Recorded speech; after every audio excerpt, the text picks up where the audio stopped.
June 28, 2021 marked a watershed moment in the history of global finance and precious metals markets. On this date, the Basel III regulations fundamentally transformed how banks worldwide view and hold gold, elevating it from a speculative commodity to a Tier 1 asset, placing it on equal footing with cash and government bonds. This seismic shift represents not merely a technical adjustment in banking regulations, but a profound acknowledgement of gold's enduring role as the ultimate form of money and a cornerstone of financial stability. The implications of this change extend far beyond the marble halls of central banks and into the portfolios of every investor, the reserves of every nation, and the fundamental structure of the global monetary system. After decades of being treated as a risky asset requiring significant capital buffers, gold has reclaimed its throne as a risk-free asset in the eyes of the world's banking regulators. This transformation promises to reshape gold demand, price dynamics, and the very architecture of international finance for generations to come. The evolution of banking regulation. The Basel Accords represent the collective wisdom and response of international banking regulators to the financial crises that have punctuated modern economic history. Named after the Swiss city where the Bank for International Settlements resides, these accords have evolved through three major iterations, each addressing the shortcomings revealed by successive financial catastrophes. Basel I, introduced in 1988, established the fundamental concept of risk-weighted assets and minimum capital requirements. It represented the first coordinated international effort to strengthen the stability of the global banking system. However, its simplistic approach to risk assessment proved inadequate when faced with the complexity of modern financial instruments and the interconnectedness of global markets. Basel II, implemented in 2004, attempted to address these shortcomings by introducing more sophisticated risk measurement techniques and incorporating operational risk into capital calculations. Yet even this enhanced framework proved insufficient when the 2008 financial crisis exposed the fragility of the global banking system. Banks that appeared well capitalized under Basel II collapsed or required massive government bailouts, revealing fundamental flaws in how financial risk was understood and managed. The 2008 financial crisis served as a brutal reminder that existing banking regulations were woefully inadequate. As Lehman Brothers collapsed and credit markets froze worldwide, regulators recognized that a fundamental overhaul of banking supervision was necessary. Basel III emerged from this crucible as a comprehensive reform package designed to address the vulnerabilities that nearly destroyed the global financial system.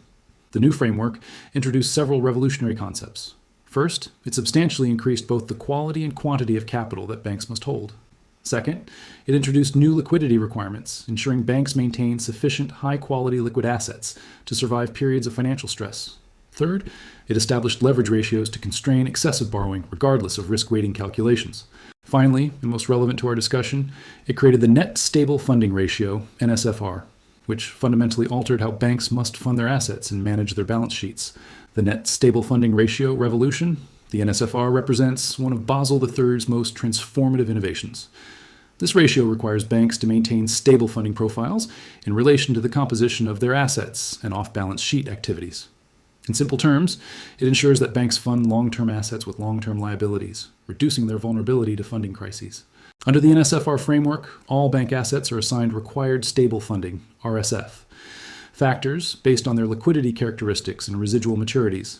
Assets considered more liquid and readily convertible to cash receive lower RSF factors, meaning they require less stable funding. Conversely, illiquid assets receive higher RSF factors, demanding more stable, long-term funding sources.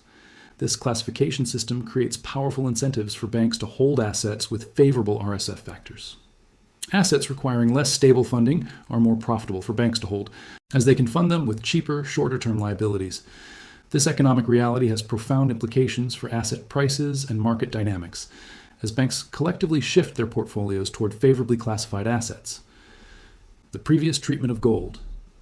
Prior to Basel III's implementation, gold occupied an unusual position in bank portfolios. Despite its 5,000-year history as money and its continued role in central bank reserves, modern banking regulations treated gold as a risky commodity. Under Basel II, gold was classified as a Tier 3 asset, requiring banks to hold significant capital buffers against their gold holdings. This classification carried an 85% risk-weighted asset, RWA, rating, meaning banks had to allocate substantial regulatory capital for every ounce of gold they held. For example, if a bank held $100 million in physical gold, it would need to maintain capital as if it held $85 million in risky assets. This treatment made gold holdings expensive from a regulatory perspective, discouraging banks from maintaining significant gold positions despite its historical role as a monetary asset. The regulatory treatment of gold derivatives and unallocated gold accounts was even more problematic. These paper gold instruments, which represent claims on gold rather than physical metal, required additional capital buffers and were subject to counterparty risk calculations. This framework created perverse incentives, encouraging banks to minimize physical gold holdings while expanding paper gold markets that increased systemic risk. Basel III's reclassification of gold as a Tier 1 asset represents a profound shift in how regulators view precious metals. Tier 1 assets are considered risk-free in regulatory terms, requiring no capital buffers, and receiving the most favorable treatment under the NSFR framework. This classification places gold alongside cash and high-quality government bonds as the safest assets a bank can hold. Under the new framework, physical gold allocated to specific owners receives a 0% risk weighting, the same treatment as cash or U.S. Treasury bonds. This means banks can hold physical gold without any regulatory capital requirements, fundamentally altering the economics of gold ownership for financial institutions. The required stable funding factor for gold has been set at 85%, meaning banks must fund 85% of their gold holdings with stable, long-term funding sources. This treatment acknowledges what gold advocates have long argued, that physical gold represents the ultimate form of unencumbered wealth, free from counterparty risk and immune to default. By recognizing gold's unique properties, Basel III effectively restores gold to its historical position at the apex of the monetary pyramid, a position it held for millennia before the advent of fiat currency systems. Implications for paper gold markets.